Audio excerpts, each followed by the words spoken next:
मोहन को एक शादी में जाना था, लेकिन पहले ही उसे काफी देर हो चुकी थी। दिन ढल चुका था और अब अंधेरा होने ही वाला था। मोहन धीरे से बोला, एक नए गांव जाना बड़ा ही मुश्किल है। पता नहीं कितनी दूर है ये रामपुर गांव।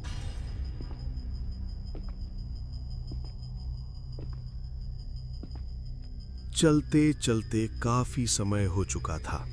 मोहन लगातार आगे बढ़ता जा रहा था। अब रास्ते बिल्कुल सुनसान हो चुके थे। चारों तरफ सन्नाटा था। बस मोहन के कदमों की आवाज ही उस रास्ते में गूंज रही थी। अंधेरा इतना बढ़ चुका था कि अब कुछ भी साफ दिखाई नहीं दे रहा था। ठंडी हवा धीरे धीरे चल रही थी और आसपास खड़े पेड़ों की टहनियां हवा में हिल रही थीं। तभी मोहन को दूर एक हल्की रोशनी दिखाई दी। जब वो थोड़ा पास गया तो उसने देखा कि एक बाबा हाथ में लालटीन लिए खड़े हैं। उसने बाबा से रास्ता पूछा। बाबा नमस्ते, मेरा नाम मोहन है। मैं पास के ही गांव रामपुर जा रहा हूं। क्या आप रास्ता बताएंगे?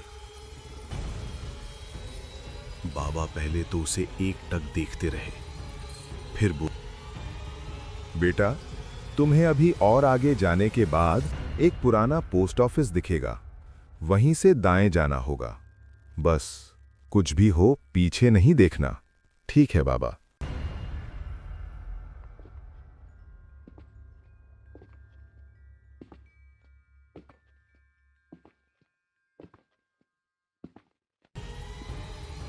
पहले तो पहुंचने में सिर्फ देर हो रही थी, लेकिन अब बाबा की बातों से उसे डर भी लगने लगा था।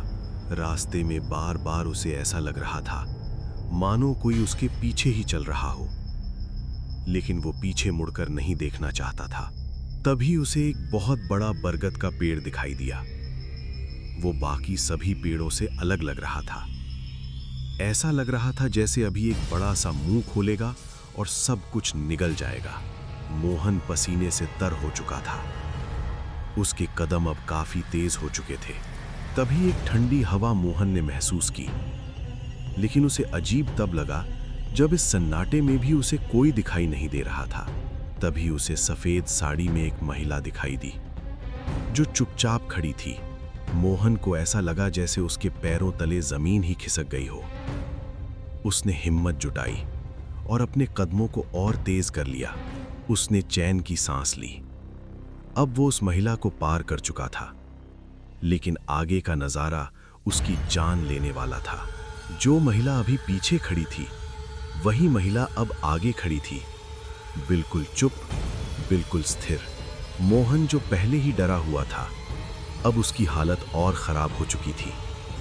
लेकिन उसे पता था अगर उसे जिंदा रहना है तो चलते रहना होगा। वो जैसे ही उस महिला के करीब आया, वो न जाने कहां गायब हो गई। तभी पीछे से किसी ने आवाज दी, अरे रुको, मेरी मदद करो, बस यहीं पास के गांव जाना है। लेकिन मोहन को बाबा की बात याद थी, कुछ भी हो पीछे नहीं देखना। मोहन ने पीछे नहीं देखा। अब हवा और तेज हो चुकी थी। मोहन अब पसीने में नहा चुका था। रास्ता मानो खत्म ही नहीं हो रहा था। अंधेरा इतना हो चुका था मानो किसी ने अंधेरे को यहीं पर बांध दिया हो। चुपचाप खड़े पेड़ भी ऐसे लग रहे थे जैसे वो मोहन को ही घूर रहे हों। तभी काका के बताए अनुसार दूर वो पोस्ट ऑफिस दिखाई दिया, जहां पर पहले से कोई लालटेन लिए खड़ा था। मोहन जो पहले ही काफी डरा हुआ था, उसका डर और बढ़ गया। वो आदमी लगातार मोहन की ओर देख रहा था, मानो वो उसी का इंतजार कर रहा हो। मोहन अब उसके काफी करीब पहुंच चुका था। तभी अरे मोहन बेटा, मुझे तुम्हारे काका ही रामपुर गांव से भेजे हैं। आ जाओ बेटा। जो डरा हुआ था, अब उसे थोड़ी राहत मिली, मानो जैसे किसी ने उस अंधेरे में रोशनी कर दी हो। मोहन अब उस काका के साथ रामपुर गांव चल दिया। माहौल बिल्कुल अलग था। अब उतनी चुप्पी नहीं थी। कुत्ते भौंक रहे थे, गांव में रोशनी थी और फिर दिखाई दी रामपुर गांव की सीमा।